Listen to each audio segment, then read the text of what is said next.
What's up, finance aficionados? I am George Alfredis, hanging out with the one and only Dave Matthews. Okay, there is another Dave Matthews, but this one's sitting beside me. He's not important. You're the cool one.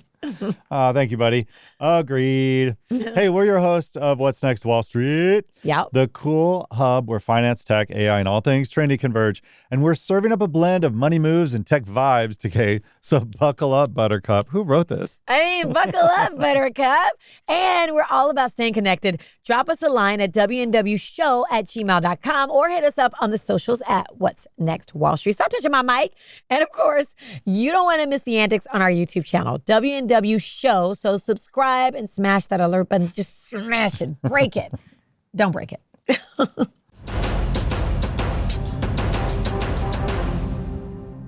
Half of all loan applicants, whether seeking home mortgages, car loans, or other forms of financing, face rejection from lenders, a trend that started a couple years ago, according to insights from Bankrate Analysis Sarah Foster. Currently, the interest rate for home loans stands at around 7.2%. The monthly payment on a $500K home loan today is 62% higher than during periods of historically low interest rates. A key rule of thumb for you all first-time homebuyers and loan seekers is that a mortgage payment should not exceed 28% of an applicant's monthly take-home pay. And with all the tech layoffs in the last year, apartment living seems to be a trend that's not going away soon in big cities. I know, true. Well, millennials don't really have to worry about home loans because they are on track to outshine every single generation in terms of wealth. Listen, forget the old stereotypes painting them as lazy, coffee-sipping spendthrifts. Remember the song, Spin... I can't think of it. Gosh dang it. He was like, I forgot. I can't think of it. Anyway, struggling to make ends meet, these guys. A fresh report is flipping that script, but there's a catch. It's mainly the fortunate ones from well-off families catching this windfall, so they won't even notice. The deal is that over the next decade, baby boomers will be passing on the real estate, stock goodies, and other assets to millennials. Of course, millennials were born between 1981 and 1996, so basically us. Yeah, we're off by maybe a decade, Estimates predict a whopping 90 trillion shift in assets between these generations. However, there's another twist. Turns out wealthier young folks aren't necessarily eyeing property or real estate as their golden ticket to future riches. Research suggests that new wave is more into renting homes, leasing cars, and diving into the subscription lifestyle. Changing times, changing ways, huh? Not so fast.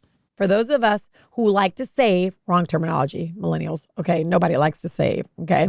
We kind of just do it for future generations so that they can have real estate, stock goodies, and other assets, but I digress. So the number of 401k millennials is up. Oh, no, I'm sorry, not millennials, because y'all don't care about 401k. The number of 401k millionaires is up 11.5% over year to year. So the average 401k balance ended last year up 14% from the year earlier to $18,000. Does that make sense to you? Did I make sense or no? Did that confuse you? Well, I mean, the markets all went up. So this makes sense, right? If you've got 401k, as long as you're not all in one company, like some of my buddies were in single companies that got hit hard by some of these tech, let's call it implosions. Yeah. So, it makes sense. It's up to $118,000 on average. I buy that. If you have 401k with like your company, they generally have these stocks that are like mixed. Yeah, you can blend it, but some people don't do that, right? Because it's your elective to do that. So sure. Hey, we haven't talked about Elon Musk in a couple shows, so here's your Elon Minute. All right, let's get it on. That's just hot up the wire. Did you see where Elon Musk is suing OpenAI and its CEO Sam Altman? Musk, who co-founded OpenAI, not that big a secret, but kind of a secret, he claims that the company's drifted from its original and altruistic nonprofit mission by partnering with Microsoft in that $13 billion deal that we talk about, all while keeping its code a secret, right? Competitive advantage with software. Yeah. Musk has since been working with his own AI company called XAI, and he has a complaint filed in California state court. And he said the Microsoft partnership is a breach of contract from OpenAI's founding charter. He's just asking for a jury trial and, the company, along with Altman and co-founder Craig Bachman, to pay back some of their profits. So, and Microsoft gave OpenAI a poison pill that multiple billion-dollar investment has to be all paid back. So, or the valuation that is. So Sam's hitting back by publishing a bunch of emails that his legal team allowed him to post to show that Elon wanted to roll the company into Tesla at one time because it really needed a lot of funding to go against Google and Meta. You got to read these emails. That's messy. It's pretty cool. I like it. In other Elon news, Tesla plans to start shipping its second-generation Roadster sports car next year. But, I mean, look, how long did he say this about the Cybertruck? It was delayed year after year after year. In a series of recent posts on X, Musk said that his design was a collaboration between Tesla and the rocket company SpaceX. Now, they do have like supposed little jet blasters on the back of this thing, which just obviously it's a visual thing. It'll blow smoke out the back. But look at Elon's doing weird stuff, right? He's got the Boring Company thing. He's got the flamethrower. He's got the 420 shorty shorts. Yeah, he's going to do something fun on this thing for sure. Musk said that the new Roadster is a luxury vehicle and will be capable of going 0 to 60 in less than a second. See, that's what I was talking about with those SpaceX jets. So just what we all need, though, right? But his Roadster is zipping around in outer space. This is his first-gen Roadster. So that's able to go much faster with zero drag in a vacuum. And if you haven't seen this in a while, go look at the images of the Roadster that he launched in the Falcon Heavy. It's pretty cool. Elon, you know, as much as people love him or hate him, he's doing some cool stuff out there. Absolutely. But wait, there's more. Oh, yeah? A judge in California is tentatively allowing a racial bias class action lawsuit against Tesla to move forward. Now, the group of nearly 6,000 Black workers claims Tesla was aware of rampant race discrimination and harassment at its plant in Fremont, California, and did nothing about it. Tesla was first sued by an assembly line worker in 2017 who alleged Black employees were subjected to racial slurs, graffiti, and nooses hung at their workstation. Breaks my heart. I would have to take care of that myself. Tesla maintains it does not tolerate workplace harassment, adding that workers engaged in such behavior have been fired and they got their butts kicked outside behind the trash can. Right? If it was me. Yeah, and this is like the assembly line workers, right? So this is like the bread and butter of America. We got to rise up. Come on, y'all. All right, still more with billionaires battling for the top and space as well, right? Bezos is back on the throne as the world's richest person, leaving Musk in the dust. And Bezos is retired now. He's like living in Florida with his new girlfriend, right? He's rocking a cool $200 billion net worth while Musk trails at just $198 billion. You're broke Poor ass. Musk. Now he's taken a $31 billion hit in the past year, offsetting Bezos' $23 billion profit gain. The richest person title has been playing musical chairs lately. Musk snatched it for Arnault, who was LVMH's CEO in May of 2023. Now, these centy billionaires, Musk, Arnault, and Bezos, have been duking it out for months as Arnault, how do you say his name? It's French. I don't know. Arnault. His luxury brand, boom, kept him in the race, but Bezos is back on top. And even on the space side of it, we've got the Bezos rockets. They say they're going to go to the moon in a couple years. So it's a race to the moon now from all these guys. Musk's pay package is worth over $50 billion, and that was axed by a Delaware court judge earlier this year. And Tesla shares have taken a 24% hit year to date, which really is because of China's BYD, which stands for Build Your Dreams. It's a Shenzhen-based automaker making the top vehicle sales position on that side of the world. Oh, in Georgia, this title shuffle happens every few months, depending on market vibes. Musk and Arnault still swim in wealth. The top five's net worth shot up 114% to a staggering $869 billion since 2020. 5 people. Yeah. And that wasn't from their stimmy checks either. Oh, my God. Did you see what I did there? I see what you did. Mine was. I became like 100 air with my stimmy check. Okay. According to recent research, the good old US of A is about to cash in big time thanks to folks popping those popular weight loss meds. According to the money gurus at Goldman Sachs, if more people start gobbling up GLP-1 drugs like Ozempic, it could toss in a solid 0.4% bonus to America's GDP. Just to put that into perspective, the whole shebang was around $28 trillion in the last quarter. Now, if Goldman's crystal ball is right, these GLP-1 superheroes could be throwing in a cool $1 trillion to the economy over the next 4 years. Crazy, right? Okay, and here's the kicker. Official stats report that over a third of Americans are carrying a bit of extra weight right around here, and a whopping 42% are in the heavyweight category. I like that you used whopping and those adjectives for weight. It's good, right? It's good. Okay, so it's not just about looks. All that extra baggage, get another baggage, messes with the workforce, putting a real squeeze. I mean, I can't. It's just like on the job market. I've got more on the weight loss journey, though, during Consumer Trends. So our producer is laughing, and teleprompter guy just walked out of the room. I got the skinny on it coming up. Boom. Okay, listen, if you're a new trader, the call between averaging down or hitting the sell button can be a real head scratcher, especially if you're flying solo without a solid trade plan. When things start getting wonky with your trades, some rookie moves involve doubling down or just hoping for a miraculous turnaround. But, and it's a big but, and you know what they say about big butts, never trust a big butt, smile, that girl is...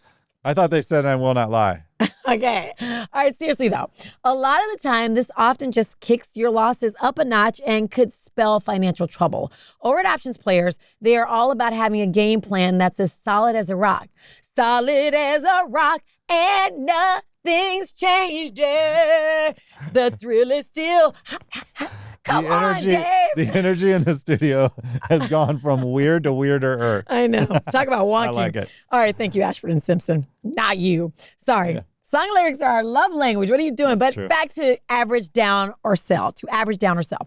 If your plan from the get-go involves some ninja moves like averaging down, that's cool. Stick to the script. But if that wasn't part of your original playbook, maybe it's time to bite the bullet, cut your losses, flip the script, and rethink the game plan. The key here is to be smart, stay informed, and follow a trade plan that's tighter than your grandmama's secret cookie recipe, okay? I'm doing the most.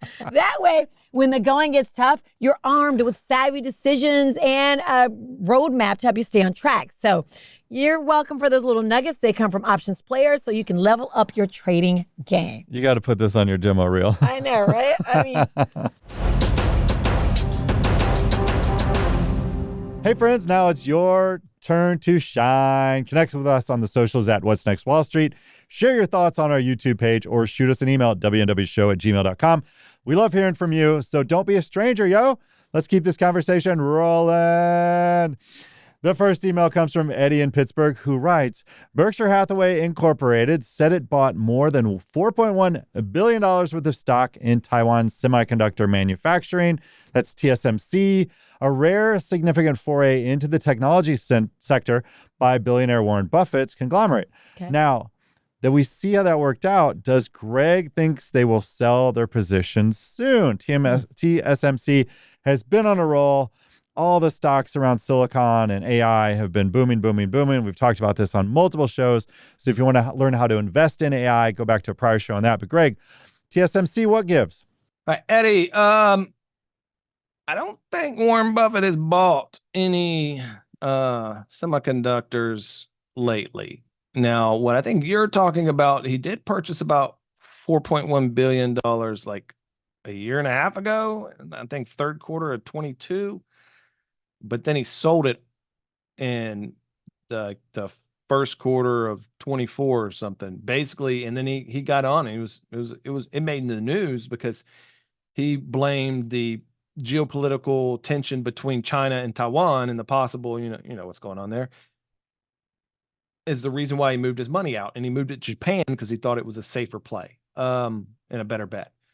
With that being said, hey, it's not done too bad. So he probably should have left it there. But in the end, he's investing other people's money, and we always discuss what our risks are. I guess if business guys, you're talking about like SWOT analysis when you're looking at your own company, like your strengths, your weaknesses, not witnesses, your opportunities and your threats. And there's a huge threat to everything in Taiwan, and that is the geopolitical tensions with China. And that's why he moved it out. So I can't really tell you if he's going to sell that position soon because he's already sold it, what I know, unless they bought a new one. So sorry about that, Eddie. I think you're about a year and a half too late on that question. Thanks, Greg. Bob B in LA from Options Players Trading Community wants to know what stock market is saying, or actually, what stock market is saying are still true today. Oh, what stock market sayings, okay, I get it, are still true today, and what phrases from the past should be kept in the past. For example, the trend is your friend, sell in May and go away, buy the rumor and sell the news. Oh my God, Greg my dad, Krause. my What's dad your drops all saying? those. Buying the rumor, selling the news. Yeah. Yeah. Greg, what's up? The trend is your friend. It's my favorite saying. It's a good one. If I go get a bunch of kids and I say, hey, where do you think this is going to go? They're probably going to pull out a crown and draw a line right on a trend line and say, this way. Great. What I like about it, and it doesn't matter if you're a professional, you're a retail, whatever you want to call yourself. A trend line puts a line in the sand. I think it's going to bounce off this line and go this way. If it goes below that line, I get out. You're done. It's so easy of a strategy. You follow it. Great. You learn to follow a strategy. The problem is it works 3 or 4 times and it bounces off that trend line. They're like, oh, it's working. And then it goes below it and you're like, why isn't it working now? It's got to work. And it just keeps going down. Like, no, it doesn't always work, but it gave you that line in the sand to get out. And that's why I like it. Now, if people would just realize to follow their own rules that they come up with, it'd probably be a great day, but not so much. Also, when it breaks that trend, a lot of times it will really drop to the downside or the upside. So it will actually, drop pretty hard. And you can make some money, especially in options when it breaks a trend line and goes against it. So that's also a positive. Sell in May and go away. Yeah, it's still true. I mean, it depends on how you want to look at it. I go back 50 years from November to April. The market has basically gone up about 6.5%, I believe. I think that's the number. Versus when you're from May to October, it only goes up like 1.6%. Those are the numbers that I remember from the last time someone asked me, because they asked me a lot. And it was like going back 50 years. So when we look at this, one outperforms the other one by a lot. One's 1.6 and the other one's 6.5. It makes a no-brainer that November to April is a better time to be invested than May to October. Now, we're an option, so it doesn't really matter. We can make money there however we want to. We can sell more covered calls from May to October than we do in the latter, or at least maybe push out the push up the strike price a little bit from November to April. Just know that historically it does really great. Why? I don't know, Christmas. Maybe people are just lazy in the summer and they're out on their yachts or what. I have no idea. It could just be more people aren't working as much in the summer. You have school and everybody's off, and they're spending money on vacation, so they're not investing it. So it's not going into the banks. It's not going into all these ETFs and everything else and pumping up the price. Maybe that's why. I don't know. All I know is historically, you sell in May, come back in November, you do 4.9% better on average. Now, am I going to trade that? Not exactly, but just so you know, it is a saying and it's real. Buy the rumor, sell the news. I think this one is when people buy the rumor, they just so you're like, oh, Apple's about to come out with this new phone and it's going to sell 1 million, right? And that's what Apple says. Apple comes out and says, we're going to sell 1 million phones by Christmas. And everybody's like, oh, they're going to sell 1 million. I bet you they sell 5 million. And they just overpromise and these aren't even the company. These are just crazy people out there on social media and everywhere else. And even in the professional analysts, they come out with some crazy numbers and then everybody believes them and they pump it up. And then the actual reality comes out, which is usually quite in line with what the company said. Everybody gets hurt and the price just goes back to where it should have been and it didn't get pumped up. So buy the rumor, sell the news, or sell the event. That's still a saying. I still believe in it in a way. I've seen crazy things. I've seen where a company said, hey, we're going to purchase this company for this price. And then people were buying calls on it for a higher price than that. That's just silly. They already agreed to a price. Why would they back out and make it a higher price? Makes no sense. But neither do most traders, are just fools. I have no idea what to tell you. It's a casino out there. Sometimes I feel like people have no idea and no common sense either. Right. So all three of those are still good. There's probably some other sayings that have gone away in the market but those are probably good for other reasons. It is what it is there. Some good sayings. Thanks, Greg. That's Greg Krause, lead instructor at optionsplayers.com. If you've got questions, we've got answers, or maybe Greg does, email him at greg@optionsplayers.com. And of course, you can hit us up on WNW Show. That's at WNWShow@gmail.com. Post your questions and comments on social media at What's Next Wall Street or on our YouTube page. So we always write back. All right, everybody. If you think about AI today, it's all about cloud applications. And those are from Google, Microsoft via their OpenAI investment, and sites like Hugging Face, who let developers host applications from the tinkerers and the startups. Now, Apple likes to run their AI and machine learning inside your device and announced their M3 laptops, which have the latest version of their now 16-core neural network engine, which enables AI algorithms to run efficiently. That's Apple's words. They run efficiently, and I guess very fast. So running AI locally for consumers is a drastic change from what the industry's doing in the cloud. But today, only a handful of applications take advantage of Apple's neural engine. This slow uptick is interesting, as their AI engine first became available on the iPhone X, which was released back in 2017. It only ran faster than half a teraflop back then. Don't ask me what that means, but it's a computing term. Now, we've seen the machine learning coprocessor come to the iPad Pro line of devices, and ultimately it's even down into the iPad Mini and the Apple Silicon laptop line. Now, on the iPhone 15, it handles 35 trillion operations per second. And on the iPhone, it's supposed to be doing things like making Siri run better, maybe finding whose faces are inside of photos, and all that little extra stuff that you get on your iPhone photos. Yeah. Now, I ran a command called Power Metrics on my MacBook Air M1. Now, that's the first generation Apple Silicon laptop while I was writing the story, and I saw 0 milliwatts going into this neural processor. I launched iMovie, iPhoto, and nada on the voltage. That meant the computer wasn't giving any power to it, so it was asleep. Now I put the whole machine to sleep, and I woke it up with a fingerprint, all with no voltage going into that magical little chip. It was only when I loaded the podcast app, and then I saw a tiny bit of voltage going into that CPU, then it quickly went back to sleep. So if you look close at Apple's latest M3 MacBook Air marketing, 4 years after the one that I used, the M1 Air was launched, they compare the speed of that new laptop to the old Intel laptops, like from 2015, 2019. Georgia, what year's your MacBook? 2015. 2015. And because these laptops, they're built out of aluminum, they're very sturdy. A lot of you at home are probably using a 5-plus-year-old machine, and Apple wants to target you guys for that upgrade. Good luck. Right? Now, on a prior show last June, I showed the Air M2 laptops when they came out. And don't get me wrong, they're very thin, they're very cool looking, and they come in a 15-inch size as well, so you get a lot of screen real estate. But this is such a quick release of a new CPU in a product life cycle for Apple. Normally, they wait a year or two. They've done this in around 6 months. So as an expert tech early adopter, if you're a Mac user with any machine running the Intel processors, upgrading to the latest M3 MacBook will blow you away with its speed.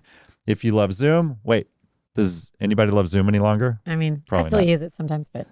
Well, the M3 has a 1080p video camera instead of 720. That'll make you look pretty. Yeah, and a new array of microphones to simultaneously reveal your blemishes and clean up your audio. I don't think that was in the marketing. All right. It has the latest Wi-Fi 6 chipset, which your router today doesn't even support. And they call it an 18-hour battery, which is only true when you're doing lightweight operations. But you can easily get through streaming a movie with it and don't have to worry about plugging it in. Okay. Now, the two smartest things that the Apple engineers did with their M line of CPUs is the memory is on the same chip as the processor. So the CPU is getting filled with data nearly instantly over this very wide bus. It's a super cool engineering feat. They did all this power magic around turning on and off processors and graphical cores to enable it to just sip juice like you sip tea on your veranda. Do you sip tea on your veranda, Georgia? I do sip tea. That's what I don't have a thought. veranda, but on my back porch. You On got my some little goals. my little back deck. So they treated the processor in the laptop, that core utilization, in the same manner as a mobile phone. And it's nothing short of remarkable for what it does to battery life. Now, back to localized AI.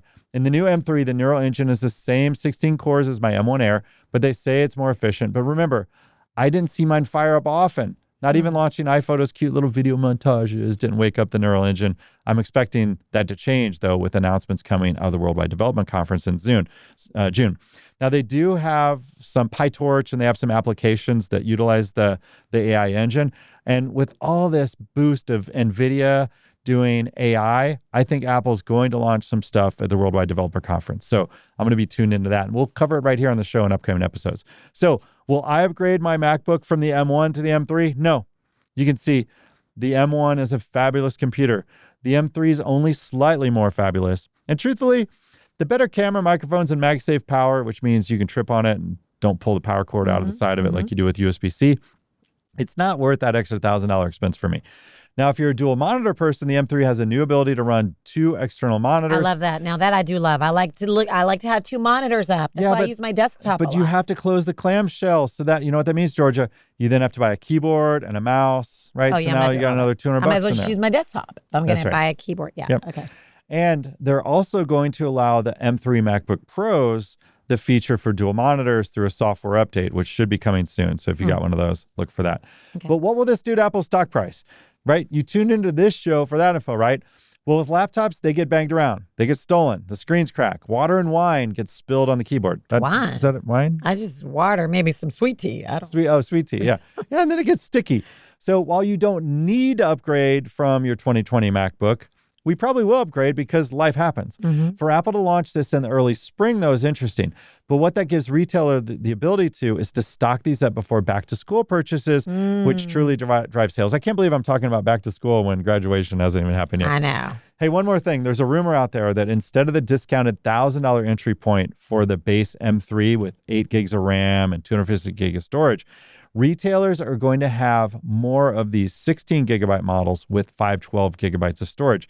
Those typically cost $400 more. That's two $200 upgrades for the memory and the storage, which Apple makes a massive margin on because they charge a premium for RAM and storage. And on the Apple laptops, for years, you haven't been able to solder in new storage or install new RAM. So you have to buy it pre-configured with this. But you know, since Apple laptops last for about 5 years because of their 10 construction, or 10 years, right? I think it's worth it to pay for those upgrades because it gives you a platform to grow into for longer. Now, retailers like Costco, Best Buy, and others online will most surely discount those higher-end units, which they haven't done so much in the past. My prediction is that Apple will boost revenues with these high-margin yet affordable laptops. That's the Air series versus the Pro series. The Air is much more affordable. And we'll see that hit in the third quarter because, I mean, who buys laptops going into summer? Kids are outside, families are traveling. So I'm going to hold on to my Apple stock for this one because I think even though they launched it very soon, it's going to pay off.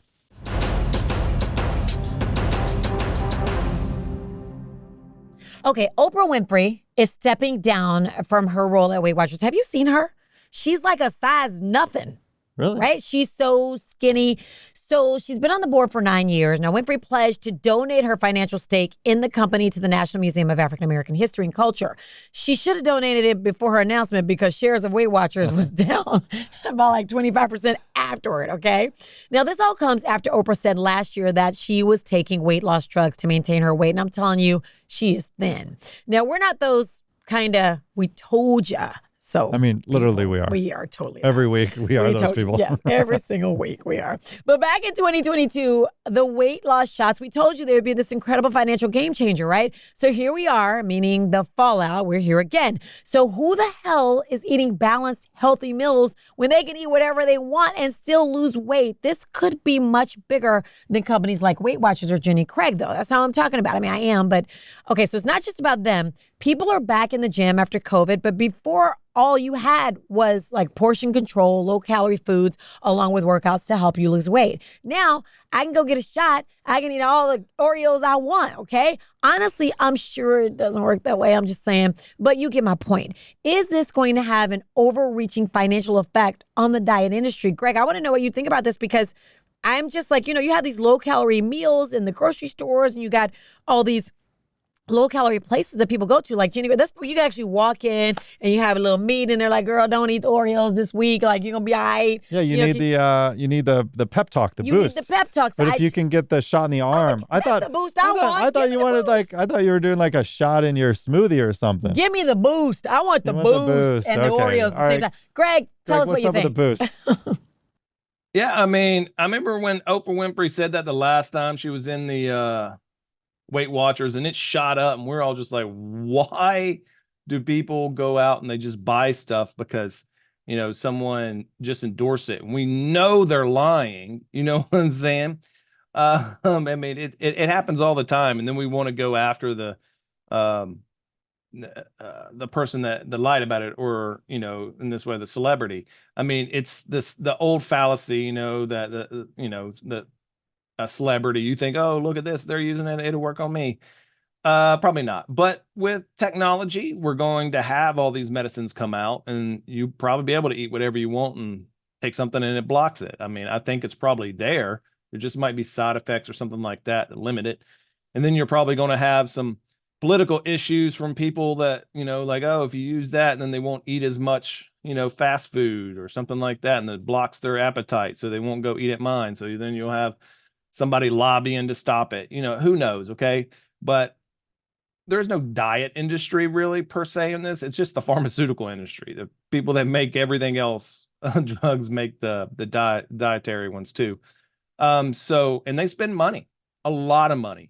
I forgot exactly what it is. So, I mean, I know it's hard to say like TV advertisement and stuff like that, but you're talking about for TV, cable advertisement, you're looking at like over 75% of all money that goes into advertising on TV and stuff is pharmaceuticals.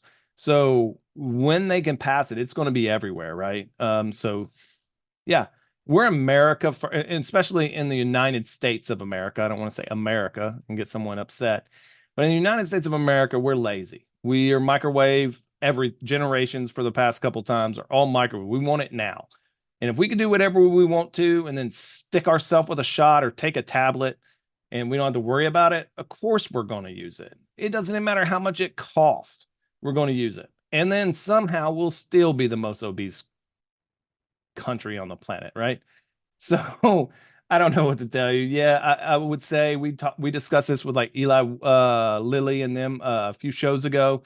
I think Pfizer's a little bit down, but I'm not uncertain of that. But all these other ones you can just look up. I mean, I'm not a huge person in the pharmaceutical, so I can't tell you all of them that have it, but basically every pharmaceutical is going after these also, right? So it is what it is. I think those are a little bit better, and it's going to bring money into the industry, no doubt. I mean, we've seen it in the past, for example, Weight Watchers and all these diets, and you saw the keto fad still going on. And yeah, everything kind of works, but I'm not a nutritionist or anything, or a dietitian or anything, but I just assume that, for thousands and thousands of years, people weren't just obese, so probably, not sitting in this chair for 8 hours a day and getting up and walking around or something like that would help me lose some weight. I think and then we have all the processed food, and and if you ever go somewhere else and you're an American, you will notice nobody eats like us. You go get a meal here and it's enough to feed a family in most other countries. So maybe we just stop with that, but then, we need some shrinkflation in our food. Portions probably would help us more than the shots, but yeah. Go ahead. I mean, pharmaceuticals aren't going anywhere. I always tell people that it's not a conspiracy. We will either have a war, something that causes pharmaceuticals to go up, or some form of a crash to help our economy immediately, anytime it is. So they're not going anywhere. We are a country built on pharmaceuticals. That's where all our lobbyist money comes from, warmongering and pharmaceuticals. So just go ahead. Every politician's in bed. You can just pick one, or I'd rather you pick a bunch, but just don't worry about it. Just pick one and some politician to start lobbying for it. All right. So it is what it is. Yeah, go invest. That's probably way better than what we were discussing last week with the Ford Maverick investment. I'd go with the with the dietary shot. I could use one too. I'm lazy. Hey, remember, if you've got questions, we can try and help you answer them. Or just like Greg said, we'll help you that way too. Yeah. We'd love to hear from you. Email us WNWshow@gmail.com. That's WNWshow@gmail.com. Or hit us up on social media at What's Next Wall Street. Yes, you can watch episodes of this at WNW Show on YouTube. Got to type that in. Just type it into the search box or listen on Spotify, Apple, or wherever you get your favorite podcasts, which we know we're one of. So That's right. Now make sure you share this podcast with your friends. Subscribe and hit that alert button so you can get current training info as soon as it drops. Remember, with the Apple Podcast app, if you hear something you liked in our show, you can go back and search the transcripts now, and you can find exactly what you wanted and replay it and share that with your friends. Hey, I'm Dave Matthews. I'm George Alfredis, and we will see you next time on What's Next Wall Street. Bye-bye.